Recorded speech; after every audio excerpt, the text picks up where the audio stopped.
الحمد لله وحده والصلاة والسلام على من لا نبي بعده وعلى آله وأصحابه الذين أوفوا عهده. أما بعد فأعوذ بالله من الشيطان الرجيم. بسم اللہ الرحمن الرحیم. لقد كان لكم في رسول الله أسوة حسنة. سبحان ربك رب العزة عما يصفون وسلام على المرسلين والحمد لله رب العالمين.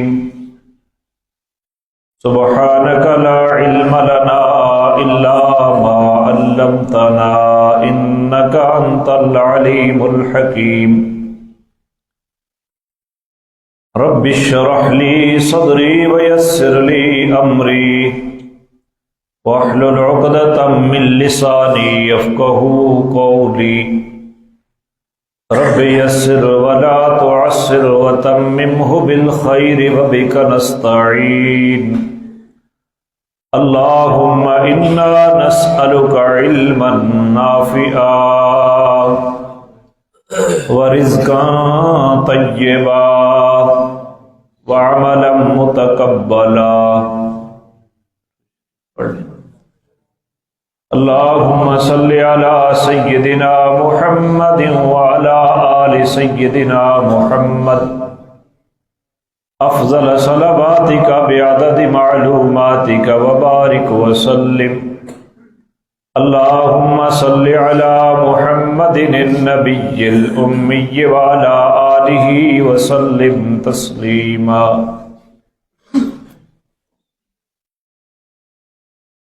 گرامی قدر سامعین حضرات،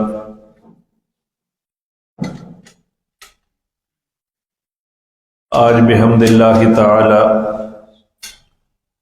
سیرت النبی صلی اللہ علیہ وسلم کے کتاباں تلے پیان میں آتے بیٹھا.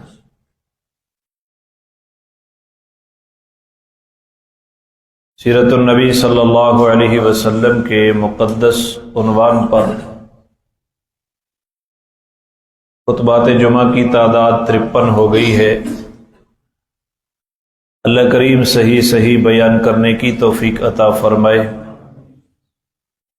اور فریقین کو اس کے مقتضا پر 100% عمل پیرا ہونے کی توفیق عطا فرمائے.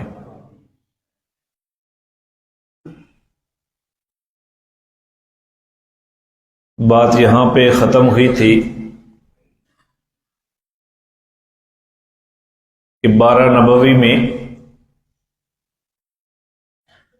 10 نبوی کے بعد جناب رسول اللہ صلی اللہ علیہ وسلم ایام حج میں یثرب سے آنے والے 6 آدمیوں کے ساتھ ایک گھاٹی کے اندر ملاقات ہوئی آپ کی، اور ان 6 آدمیوں کے اوپر آپ صلی اللہ علیہ وسلم نے اسلام پیش فرمایا. انہوں نے فوراً اسلام قبول کر لیا. واپس جب یہ یثرب گئے، میں یثرب بول رہا ہوں، یہ مدینہ کا پرانا نام ہے، تو انہوں نے جناب رسول اللہ صلی اللہ علیہ وسلم کا تعارف پورے یثرب میں اس انداز میں کرایا کہ یثرب کے اندر کوئی گھر باقی نہ رہا جہاں پر آپ کا تعارف نہ پہنچ چکا ہو. اس سے اگلے سال 12 نبوی تھا، پھر حج کے لیے 12 افراد آئے. کئی لوگ اور بھی آئے مشرکین یثرب، لیکن 12 افراد کی ملاقات اسی مقام پر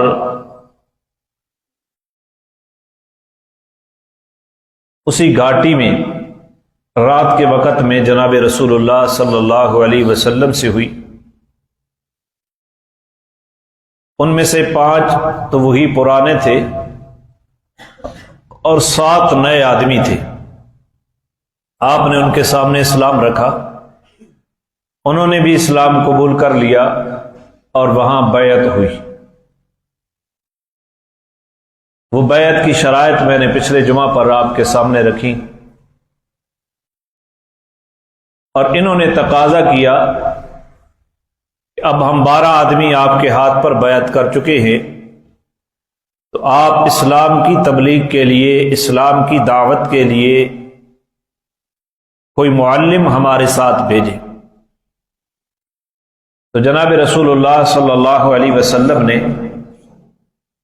2 معلم بھیجے،